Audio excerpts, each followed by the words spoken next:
Sick days usually hit the blood sugars first before you even notice the rest of the physical symptoms. You're probably going to need to adjust your medication alongside your care team. Hydration is going to be paramount. Electrolytes are going to be paramount. And making sure that you're obviously getting rest, keeping your number in range as best as possible is going to be huge. Welcome to the Your Diabetes Insider podcast, where we take all of the mysteries of blood sugar control, focusing on nutrition, exercise, and any of the other 40 plus factors that may impact your blood sugar. If you don't know me, my name is Ben Zeal. I'm a registered dietitian, certified diabetes educator, strength and conditioning coach, and I've lived myself with type 1 diabetes for over 20 years. And I am here to share everything that I have learned in both my personal and professional experience so you can live that incredible diabetes life. So get ready and let's dive right into today's episode. What is going on? Welcome to this episode of the Your Diabetes Insider podcast. And today I feel like we need to talk about something that is not a fun topic, but it's a very important topic, especially at this time of year.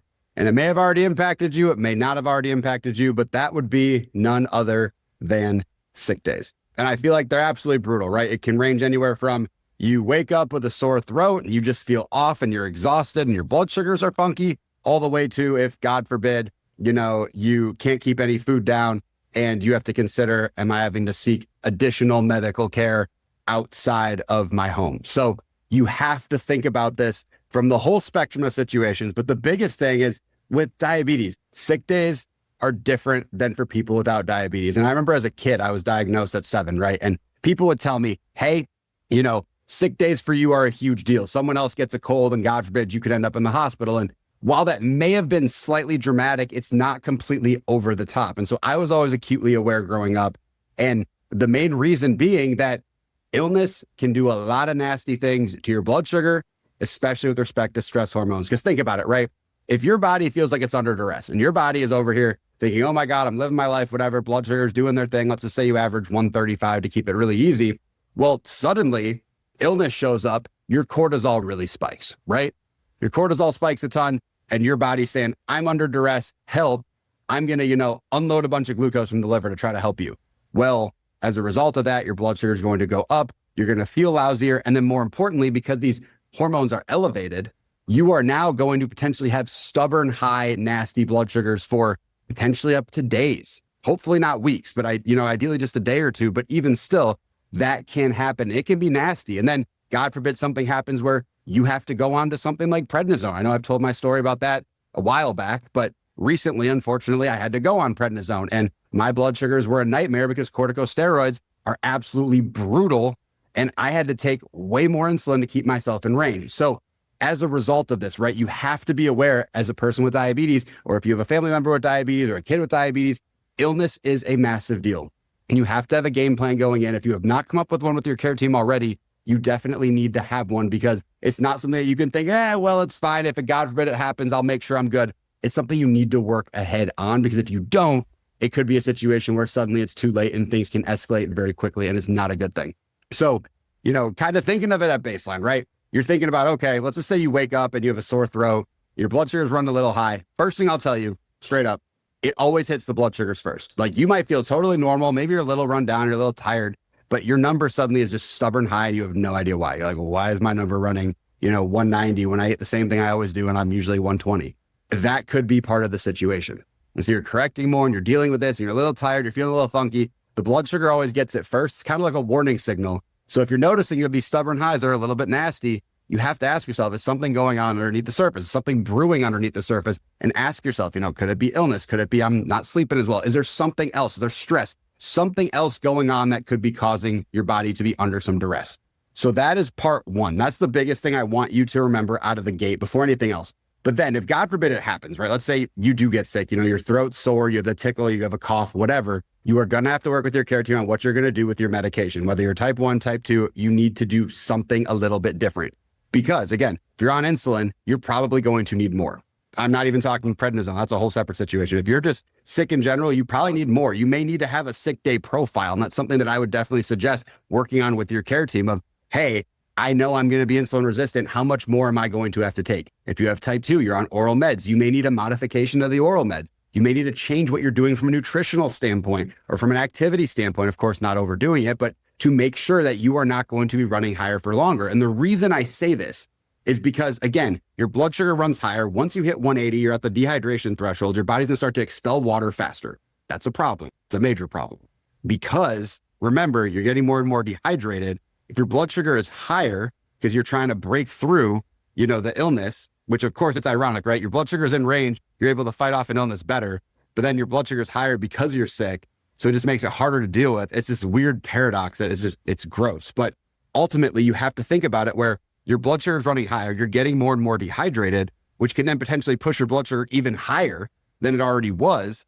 And then at that point, let's say you're, God forbid, 270, 300, et cetera, and you're not coming down, your body can then start to create ketones because of that illness that's in your body.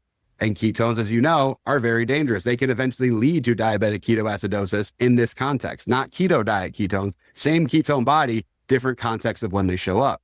So because of this, your blood sugar is running higher for a long time. You're more and more dehydrated. That's where things can get off the rails really quickly. And ketones get expelled from your body through your urine.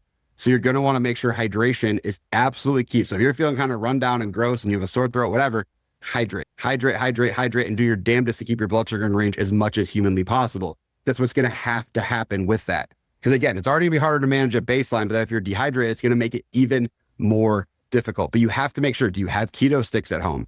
Do you have a ketone meter at home? Something that can assess the level of ketones that are in your blood or in your body to make sure that you're not getting to a place that's dangerous. Because especially if you're in a situation where, God forbid, you're vomiting, you can't keep food down. Well, now you can't hydrate. And if you can't hydrate, the ketones can start to go, and as a result of that, that can be a major problem. And that can be where you have to consider going to get urgent medical care, usually the ER, to go get IV fluid to help you ensure that your ketones do not go up and that your blood sugar decides to behave itself finally. Because again, that is one of the scariest situations for a person with diabetes. If you don't know DKA, diabetic ketoacidosis, it's basically where, God forbid, you're sick, you have an absence of insulin, your blood sugar somehow just gets super, super high. And a lot of times, again, absence of insulin and illness are the two biggest things. Of course, it can happen outside of that. But if that were to happen, you have these ketone bodies getting created because your body can't do anything with the glucose, it's just sitting in the blood. So it starts creating ketone bodies. You feel absolutely disgusting. You can almost like smell it in your breath. There's almost this like fruity smell and just, it feels really gross. It feels really just disgusting in general. And then if you're in a situation where you're expelling them literally through the breath, that's why you have the smell, the scent on the breath, right? Because that's literally part of it. It's acidic. And then on top of that, you're trying to expel them through the urine. Well, if you can't, resupplement with water, that's going to be an issue. And then as those ketone bodies start to build and build and build and build, your blood literally can turn acidic and really bad things can happen very quickly.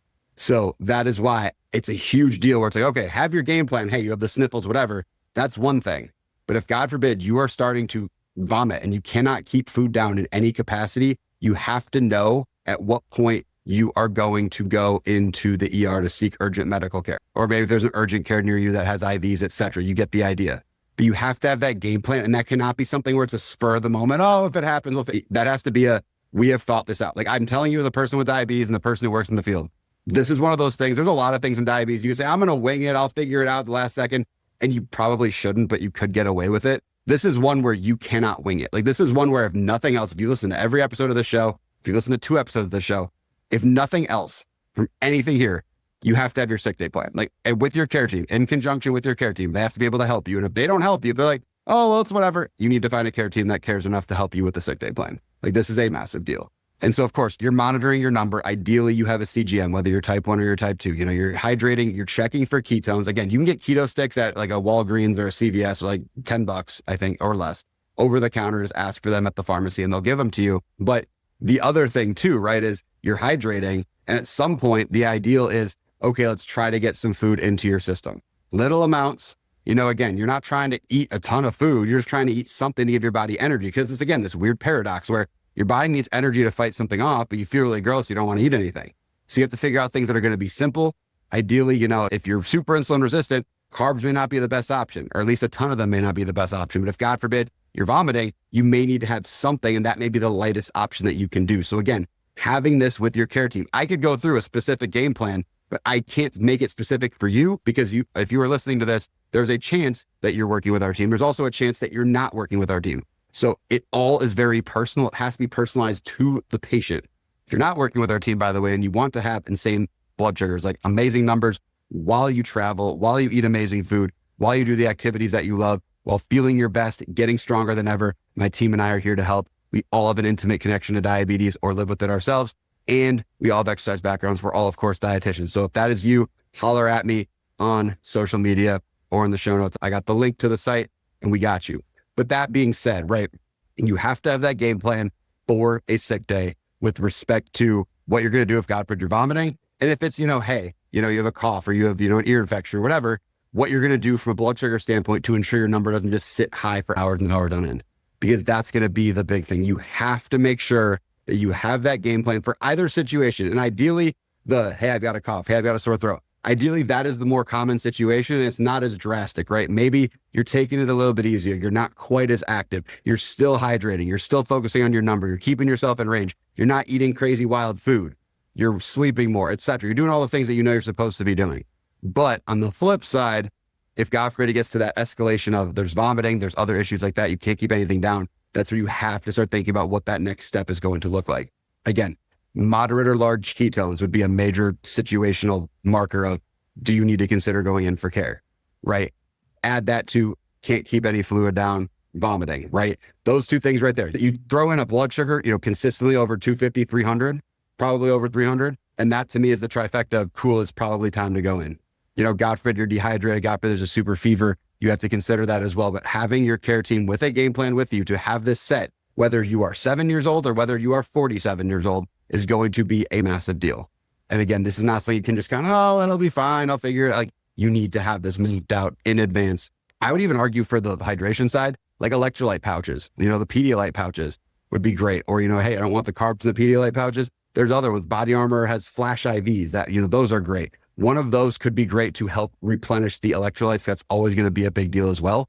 But you have to make sure that you have this game plan mapped out.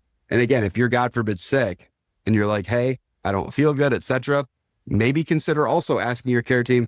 Again, this is just a personal observation, but consider asking for like a stomach calmer, like a anti-nausea, like a Zofran of sorts. Again, I can't do anything with that, but it's something to consider asking your team about, because ideally, if you can prevent any sort of vomiting, that can ideally help prevent, God forbid, a potential trip to the hospital with ketones. Or if you can manage everything at home, it's always a preferred situation and a lot easier. So I don't say any of this stuff to scare you. I don't say any of this to alarm you or make you nervous or, oh my goodness, this is so bad.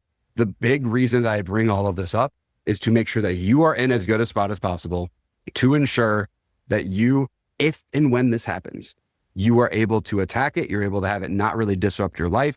You're able to recover quickly. You're able to get back to doing what you love, and you're able to not have it impact you on a blood sugar situation that's super scary. Because again, unfortunately, like I've had diabetes for over 26 years, which is wild. I've had my share of scary moments with this stuff, and you don't want to be in that situation. It's bad enough feeling terribly, at baseline. It's even worse when the diabetes starts to have a hand in it as well. And again, certain medications can impact things. Again, you're going to have to ask your care team based on what you're doing and what they're prescribing, what impacts it can have on your blood sugar. But know that very often, at the end of the day, if you've distilled everything down in just a little teeny takeaway, sick days usually hit the blood sugars first before you even notice the rest of the physical symptoms. You're probably going to need to adjust your medication alongside your care team. Hydration is going to be paramount. Electrolytes are going to be paramount. And making sure that you're obviously getting rest, keeping your number in range as best as possible is going to be huge. But if, God forbid, you start hitting that I can't keep food down, I can't keep fluid down situation, you may have to consider, alongside of ketones, to go into the hospital and get some fluid that way to put yourself in a better spot. Again, not ideal, but a situation you have to take seriously, and you have to have a game plan prior to it happening. It can't be a spur of the moment, oh, I hope type of situation. It has to be I've got this mapped out, I've got this nailed, and that will be good. So I hope there are some major takeaways there. Let me know what those takeaways are over on social media at Man of Zeal, MANOFTZEEL. Drop a message to me over there. Let me know what those takeaways are. Like I said before, if you need a care team that truly cares and wants to help you get amazing blood sugars, because you want those amazing blood sugars for yourself so you can feel amazing for you, for your family, etc., my team and I are here to help. Holler at me over on social. And if you're loving the pod, you're getting major takeaways from here, wherever you're listening, Apple, Spotify, etc., drop us an amazing review. It would mean the world to me. And with that, I appreciate you. And I will see you in the next episode, wishing you lots of health and lots of amazingness. Hope you're ready for the next episode. Hey.